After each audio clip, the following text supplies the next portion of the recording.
রাত ৯টা ৫৬ মিনিট। ঘড়ির কাঁটা এই সময় পৌঁছাতেই এক তরুণী চাকু দিয়ে নিজের শরীরে আঘাত করে আত্মহত্যা করে। এই ঘটনার পরেই পরিচয় করানো হয় সিজিনের সাথে। সিজিন পেশায় একজন ডিজাইনার। সিজিনের বন্ধুবান্ধব বা আপন বলতে তেমন কেউ ছিল না।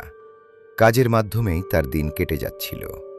একদিন নাইট শিফটে ডিউটিতে যাওয়ার পথে সে লক্ষ্য করে সামনের অ্যাপার্টমেন্টের সবকটি রুমের আলো অদ্ভুতভাবে একসাথে ব্লিঙ্ক করছে। পরদিন সকালে জগিং থেকে ফেরার পর সিজিন জানতে পারে ওই অ্যাপার্টমেন্টের একজন মারা গেছে। যদিও অপরিচিত হওয়ার কারণে সেই বিষয়টি নিয়ে খুব বেশি মাথা ঘামায়নি। পরের দিন রাতে আবার ডিউটিতে যাওয়ার সময় সিজিন খেয়াল করে ঠিক ৯টা ৫৬ বাজতেই আবারও সামনের অ্যাপার্টমেন্টের রুমগুলোর লাইট মিটমিট করতে শুরু করেছে। কাজ শেষে মেট্রো রেলে করে বাড়ি ফেরার পথে তার মনে হতে থাকে কেউ যেন তাকে আড়াল থেকে লক্ষ্য করছে, কিন্তু পেছনে ফিরে কাউকেই দেখতে পায় না। একটু পর মেট্রো স্টেশনের একটি বেঞ্চে লাল পোশাক পরা একটি মেয়েকে কান্নাকাটি করতে দেখে। সিজিন তার দিকে এগোতে যাবে, ঠিক তখনই মেয়েটি এক পলকে তার পাশে এসে দাঁড়ায়। মেয়েটি সিজিনকে জিজ্ঞেস করে, তুমি কি নিজেকে খুব একা মনে করো? এ কথা বলেই লাল পোশাক পরা মেয়েটি সিজিনের হাত ধরে রেল লাইনে ঝাঁপ দেওয়ার চেষ্টা করে। সিজিন কোনো মতে নিজেকে বাঁচিয়ে নিতে পারলেও মেয়েটি ট্রেনের নিচে কাটা পড়ে মারা যায়। এই ঘটনার পর সিজিন মানসিকভাবে মারাত্মক ভেঙে পড়ে। পুলিশ তাকে প্রত্যক্ষদর্শী হিসেবে জিজ্ঞাসাবাদ করে ছেড়ে দিলেও সে এক সপ্তাহ নিজেকে ঘরের মধ্যে বন্দি করে রাখে। অফিসের কাজেও যেতে পারে না। প্রতি রাতে সে স্বপ্নে ওই লাল পোশাক পরা মেয়েটিকে দেখে ভয় পেতে থাকে। কিছুদিন পর সিজিন নিজেকে স্বাভাবিক করার চেষ্টা করে এবং আবার সকালে জগিংয়ে বের হয়। সেখানে তার দেখা হয় ইউ নামে এক মেয়ের সাথে, যে হুইল চেয়ারে চলাফেরা করে। কয়েক বছর আগে এক ভয়াবহ দুর্ঘটনায় মা বাবাকে হারিয়ে ইউন নিজে হাঁটার ক্ষমতা হারায়। সে একা থাকলেও আশেপাশের মানুষ তার দেখভাল করত। ইউন ও সিজিনের সামনের সেই অ্যাপার্টমেন্টে থাকত।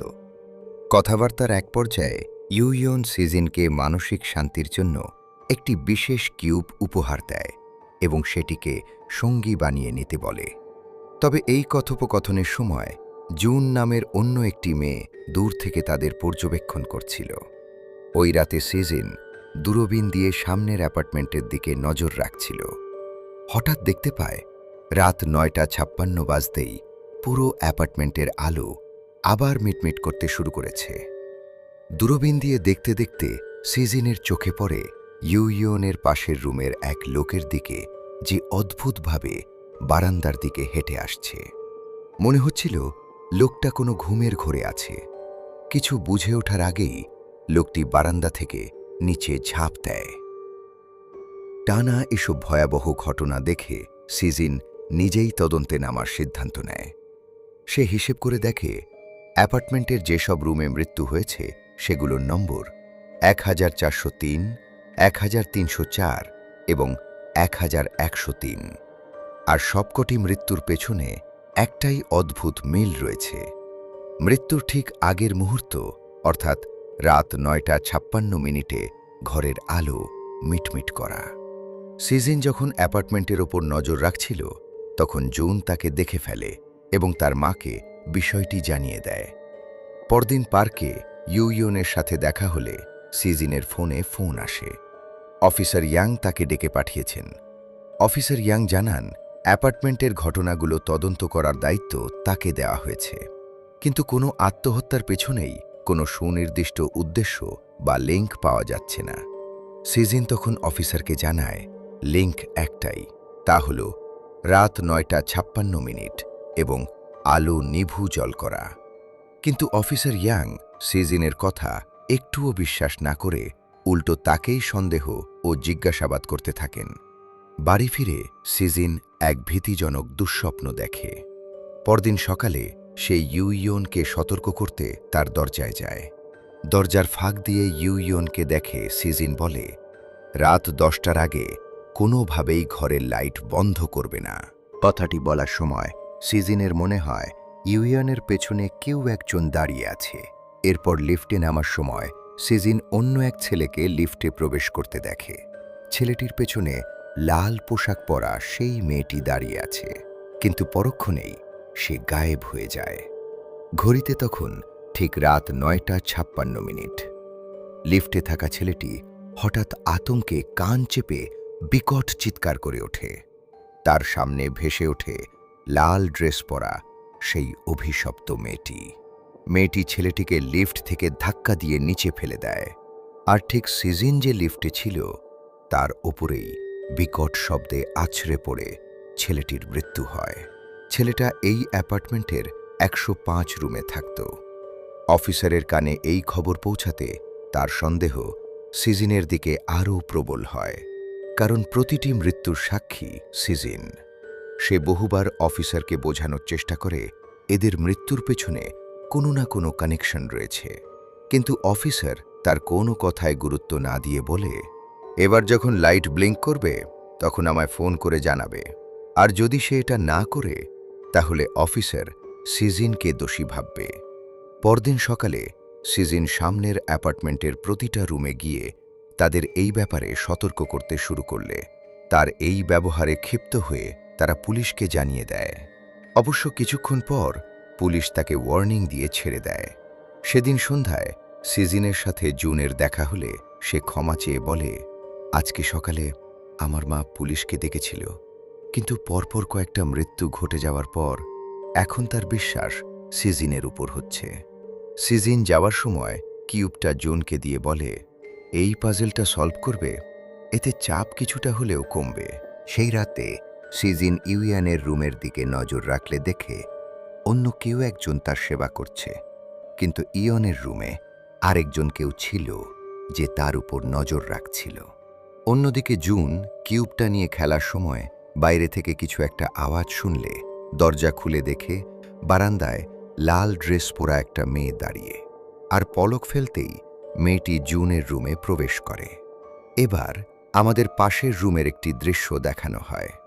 এখানে ওই মহিলাটা থাকে যে ইউয়ানের দেখাশোনা করে। আয়নার সামনে বসে মহিলাটি মেকআপ করতে করতে হঠাৎ পাশে পড়ে থাকা একটা ইনজেকশন নিয়ে তার হাজব্যান্ডের উপর অ্যাটাক করে, কিন্তু ধস্তাধস্তির কারণে ইনজেকশনটা তার শরীরে ঢুকে গেলে ঘটনাস্থলেই মহিলাটির মৃত্যু হয়। তো স্বাভাবিকভাবেই ঘটনাটা অফিসার ইয়াংয়ের কানে পৌঁছলে রুমে ইনভেস্টিগেট করতে এসে মহিলাটির কাছ থেকে একটা চাবি পায়, কিন্তু অদ্ভুতভাবে এটা তার রুমের তালার সাথে ম্যাচ করছিল না। এরপর অফিসার অ্যাপার্টমেন্টের ইলেকট্রিক সিস্টেম চেক করলে তার মধ্যেও কোনো যান্ত্রিক গোলযোগ দেখতে পায় না। সেই রাতে সিজিন ডিউটি সেরে সময়ের আগে বাড়িতে ফিরলে ইউয়ানের রুমের দিকে নজর রাখলে দেখে তাকে কেউ একজন থাপ্পড় মেরে অত্যাচার করছে। এটা দেখা মাত্রই সিজিন ছুটে তার রুমে গেলে মাঝপথে তার ওই মহিলাটার সাথে দেখা হয় যে ইয়নকে মারছিল। সিজিন তাকে কনফ্রন্ট করে জিজ্ঞাসা করে রুম নম্বর ৭০৪-এ সে ইউয়ানকে কেন মারছিল। এটা শুনতেই ভূতের মতন চমকে উঠে মহিলাটা সেখান থেকে পালিয়ে নিজের রুমে আসলে কেউ একজন তার উপর অ্যাটাক করে অন্ধকারে টেনে নিয়ে গেলে তার সেখানেই মৃত্যু হয়। ঘড়িতে তখন বাজছিল ৯:৫৬। পরদিন সকালে অফিসার ইনভেস্টিগেট করতে এসে মহিলাটির মৃতদেহ বাথটাব থেকে অদ্ভুত রকমভাবে উদ্ধার করে। কেউ যেন তার শরীরের হাড়গুলো মোটকে ভেঙে ফেলেছিল, আর সেখানে জলের মধ্যে থেকে অফিসার একটা চাবি খুঁজে পায়। অন্যদিকে জুন ক্যামেরা নিয়ে সিজিনের সাথে দেখা করতে আসে, কারণ আগের দিন রাতে জুন নিজের রুমে একটা ক্যামেরা ফিট করেছিল নিজের গতিবিধি ক্যাপচার করার জন্য। সিজিন ক্যামেরার ফুটেজ চেক করলে দেখে জুন নিজেই আগের রাতে রুমের লাইট নিভিয়ে দিয়েছিল, কিন্তু দেখে মনে হচ্ছিল জুনকে অন্য কেউ যেন চালনা করছে। আর অদ্ভুত ব্যাপার হলো এসব ঘটনা জুনের মনেও নেই। সিজিন এই ক্যামেরার ফুটেজ অফিসারকে দেখালেই বলে আজকের রাতটা সে তার ফ্ল্যাটে থাকবে, কিন্তু তখনই একটা দরকারি কল আসলে তার এই প্ল্যান বানচাল হয়ে যায়। ইনভেস্টিগেশন থেকে পাওয়া তথ্য অনুযায়ী ঘটনাস্থলে যে চাবিগুলো পাওয়া গেছে সেগুলো একটা রুমেরই চাবি, যার অনেক কটা কপি বানানো হয়েছিল। এবার প্রশ্নটা হলো, এই সবকটা চাবি এদের কাছে কিভাবে এলো? অগত্য ইয়াং অ্যাপার্টমেন্টের প্রতিটা রুমে গিয়ে চাবিগুলো চেক করতে শুরু করে। অন্যদিকে জুন ফুটেজগুলো ফ্রেম বাই ফ্রেম চেক করতে গিয়ে খেয়াল করে 9:56 টাইমে ফ্রেমে জুনের পাশে একটা ছায়ামূর্তি বসে আছে। এদিকে অফিসার ওই রুম খুঁজে পেয়ে যায় যেটা চাবি ম্যাচ করছিল, আর সেই চাবি অন্য কোনো রুমের নয়, বরং সেটা 704, অর্থাৎ যেখানে ইউয়ান থাকে। লক খুলে রুমে প্রবেশ করতেই তার উপর কেউ একজন পেছন থেকে অ্যাটাক করলে ইয়াং তাকে ধরে ফেলে। এবার এখানে একটা আশ্চর্য করার মতন তথ্য সামনে আসে, যার অনুযায়ী ওই লাল ড্রেস পরা মেয়েটা কোনো আত্মা নয়, বরং সিন জাংশুক নামের একটা ছেলে। অফিসার তাকে জিজ্ঞেস করে, এই রক্তমাখা ড্রেসটা কার? কিন্তু ছেলেটার মানসিক অবস্থা এতটাই খারাপ ছিল যে এটার উত্তর দেওয়া তো দূর, সে ভালোভাবে রিয়্যাক্ট পর্যন্ত করছিল না। ফলে কোনো উপায় না থাকায় ওই ড্রেসটা ফরেন্সিক ডিপার্টমেন্টের কাছে পাঠিয়ে দেওয়া হয়। অন্যদিকে জুন সিজিনকে কিউবটা ফেরত দিয়ে বলে, এটা কোনোদিন সলভ করা সম্ভবই নয়, কারণ প্রতিদিন যখন আমি এটাকে সলভ করার চেষ্টা করি সেটা ঘুরে ফিরে আবার আগের পজিশনে চলে আসে। সিজিন সেটাকে নিয়ে খুব ভালোভাবে লক্ষ্য করলে খেয়াল করে কিউবটায় কয়েকটা নম্বর লেখা রয়েছে। সেগুলোকে রিঅ্যারেঞ্জ করলে যে নম্বরগুলো তৈরি হচ্ছে সেগুলো ওই রুমগুলোর নম্বর, যেখানে 9:56 বাকিদের মৃত্যু হয়েছে। আর সেখানেই আরেকটা নম্বর রয়েছে, সেটা হলো 123। এবার এই অ্যাপার্টমেন্টের ব্যাপারে রিসার্চ করতে শুরু করলে জুন জানতে পারে 1 বছর আগে এই বিল্ডিংয়ের 704 রুমে একটা হ্যান্ডিক্যাপ মেয়ে আত্মহত্যা করেছিল। আর এই মেয়েটা অন্য কেউ নয়, স্বয়ং ইউয়ান। এটা শুনতেই সিজিনের মাথায় বাজ পড়ে, কারণ এতদিন সে যার সাথে কথা বলে এসেছে, যার উপর নজর রেখে এসেছে, সে নাকি মৃত। অর্থাৎ অ্যাপার্টমেন্টে এই কদিন যতগুলো মৃত্যু হয়েছে তার কারণ ইউয়ান। এবার সিজিন আর দেরি না করে রুম নাম্বার 123তে পৌঁছলে দেখে সেখানে ওই বৃদ্ধ মহিলাটির লাশ পড়ে রয়েছে, যে পার্কে ইয়নকে নিতে এসেছিল। তার মৃত্যু খাওয়ার সময় দম বন্ধ হওয়ার কারণে হয়েছিল। সিজিন তার মুখ থেকে একটা চাবি পায়, যেটা ম্যাচ করছিল 704, অর্থাৎ ইউয়েনের রুমের সাথে। সে এবার রুম নাম্বার 704-এ পৌঁছে ওই চেয়ারটায় বসে পড়ে, যেটায় সারাক্ষণ ইউয়েন বসে থাকত। এবার সে একটা দৃশ্য দেখতে পায়, যার অনুযায়ী ইউয়েনের বাবা মায়ের অ্যাক্সিডেন্টে মৃত্যুর পর অ্যাপার্টমেন্টে তার প্রতিবেশীরা ইউয়েনের দেখাশোনা করত। কিন্তু সময়ের সাথে তারা ইউয়েনের উপর খারাপ ব্যবহার করতে শুরু করে। এমনকি একটা ছেলে তার হ্যান্ডিক্যাপ হওয়ার সুযোগ নিয়ে তাকে রেপ করে, এবং যে বৃদ্ধ মহিলাটি তার দেখাশোনা করত সে তাকে জোর করে খাওয়াতো এবং সুযোগ পেলে তার উপর শারীরিক অত্যাচার করত। সে এতদিন সব কষ্ট সহ্য করে চলেছিল।